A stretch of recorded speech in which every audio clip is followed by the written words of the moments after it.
emotionally, natakot ako, kinakabahan ako, hindi para sa pamilya, hindi para sa akin, kundi sa pamilya ko at ang mga slate ko.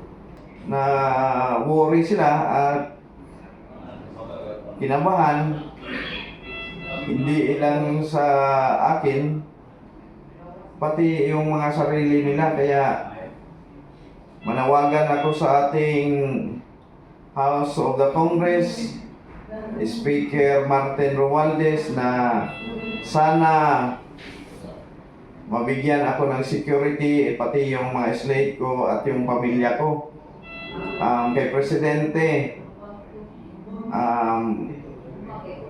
sana din mabigyan mo to ng pansin ang nangyari sa akin sa Comelec.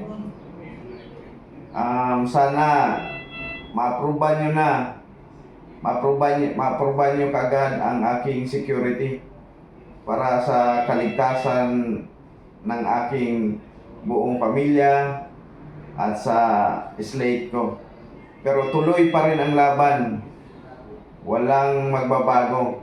Mas lalo pa po akong porsigido.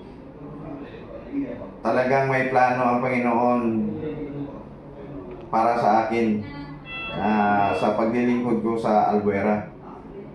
Hindi talaga inano na mamatay ako.